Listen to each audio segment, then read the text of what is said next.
seriousness, I know you guys have a hard time standing out there looking at it, taking it completely serious, because there is some acting going on, there is some drama going on. To be brutally honest with all of you, it's 10 times worse to deal with something like that on the night of a prom or the night of a function. It's incredibly sad. If you don't think it affects those people in the back of the room, these folks right here, and even you, it has a tremendous effect on everybody. And the idea isn't, the entertainment value. It's not that at all. It's about, trying to save a life. Hopefully it's yours, or maybe somebody else that you know. And it's just one bad decision away. It happens like that. I've been doing this for over 25 years now. Every spring, it happens. I don't know how to get through sometimes. It's frustrating for both of us, for all of us. We really do care. We care about you guys. We don't want to see it happen again. I'd give anything for one spring, not to see it happen. And when I say see it happen, there's at least going to be one death in this area this spring. At least, probably multiple. But it's not just the drinking. It's we all have those nice little cell phones now. The texting and driving. It's the impaired driving. I've heard it 1,000 times that Massachusetts has, decriminalized marijuana, and the rate of impaired driving has gone up huge in the state of Massachusetts. If you're impaired by alcohol or you're impaired by marijuana, it's the same. You can kill somebody.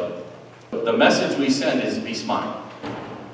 Make the right decision, make the right choice.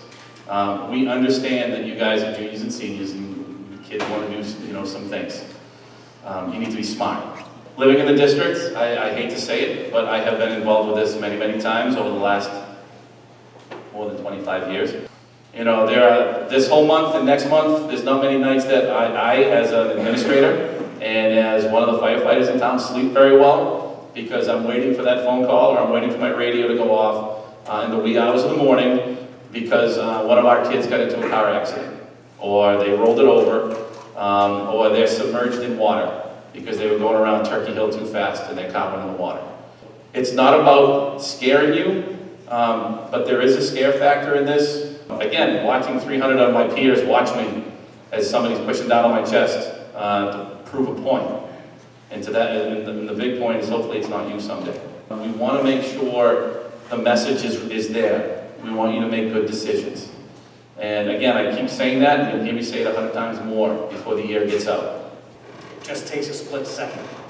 It's all it takes. And now there are so many more distractions. It just takes 1 second looking down at your phone. 1 second talking to your friend. That's all it takes. And everything changes. All your plans change. Everything changes. I don't know if anybody of you caught it, but we actually had somebody that got yanked out of the car and went into cardiac arrest. And so that's probably one of the toughest things to do as a firefighter, EMT, police officer, is yank somebody that you know out of the car or someone you don't know, and they go into arrest on you, and you think you're doing one thing, and then all of a sudden that patient goes into cardiac arrest on you, and it's another whole ball game. If you've been through it before, then you know the nightmare that it can be. If you've seen it, or you've witnessed it, you've been standing on the side of the road, or you're actually a passerby and you've seen something like that, it shakes you to the core. A lot of times, if the medical examiner would send up a unit out of Boston, if there was a fatality on the highway, and that person, obviously is deceased on the highway or on a street, then we would call the medical examiner first. And a lot of times, if it's on someone's property, we may call the HERF, we may call the private company. As long as somebody can pronounce them dead, and it's because of that, then we're probably going to call someone. So, out on the highway, the state police have control of that, and I've been out there with them when we've had to sit there for 3, 4, 5, 6, 8 hours, waiting for the medical examiner to come for a poor guy that got hit by a car and was deceased on the highway. And the medical examiner came, picked him up off the highway. So sometimes it's not the hearse. More times than not, it's the medical examiner. As a human being, it does start to wear and tear on you a little bit, but you know that the next time someone else is going to need your help. So you try to take it, digest it, learn from it, hope someone else doesn't have to deal with it, and you move on to the next one. There's a lot of you that are interested in criminal justice. There's a lot of you that are interested in the public safety field. It's not just this group. I know there are others out there. You're going to see it. You will. You'll end up dealing with it, sometimes in a much lesser situation, but other times you'll see it in the worst of the worst. Prepare yourself. That'll happen. We just want to make sure we give you all the benefits that we have to offer you. And if you have been through it, and you haven't had some help trying to get through it, tell one of us. Because we know the right people to talk to. You know, and if you know that some of your friends are going to do something stupid, man, that's a tough spot to be in. Tough spot to be in. Because you don't want to, you know, not have your friend anymore because they hate you because you told somebody that they were going to do something stupid, or that they are doing something stupid. But you also don't want, on the other side, you don't want to be that person that knew about it, and then they go do something terrible. You know, I know the fine line. Trust me, we're all there. We all know that fine line. You know, so we want you to make good decisions. And it's not that I want to keep talking and keep you here till 2:15, because I'll let you go in a few seconds, but we want to make sure you understand that it wasn't just for show. It's great training, evolution for all of us as fire and PD.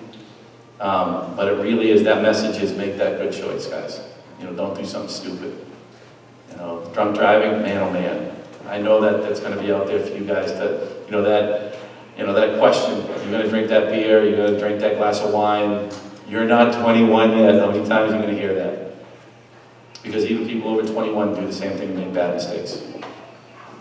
You know, so we want you to make a better choice. When it comes to all the other stuff, all the other drugs that are out there, we want you to make a good choice. Okay? The texting, the not wearing your seatbelt, that stuff, man, that stuff kills just as bad as drunk driving. Texting and driving, you get a ticket, but if you're on a JOL, you get a license suspended. You're not supposed to have your phone out with a JOL at all. I don't know if anybody else. We're all fine for texting. You get caught texting. You get a hit on your insurance goes up, your parents get mad. I'm sure you're going to pay your car insurance. OUI conviction, you can either refuse the test, which you get an automatic 6-month suspension when you get back to the station, you lose your license for 6 months, or you take the test and your license gets administratively suspended for 30 days and you got to appear in court, and you got to testify on what you did and get a lawyer and all that jazz, which costs a lot of money. Then you got to pay to get your license reinstated, all that jazz. A lot goes into a lot of money, a lot of time, and then you lose your license. And right now, the license is the most important thing. You guys play sports, you got jobs. Trust me, I screwed up when I was younger. It wasn't that bad, but I did the JOL thing. I had a kid in my car, lost my license for a little while, and I didn't know what to do with myself. So if it's something this serious, please be smart about it. And honestly, from a law enforcement point of view, I don't ever want to have to do a death notification. That's like one of my biggest fears, because I don't know if I can be able to do it. You know, I don't want to sit down with your parents and say, yeah, I was at the scene and your daughter or son passed away. I don't want to do that. It's going to be really tough. You said, I'm saying it right now, I have to talk to somebody trying to do that.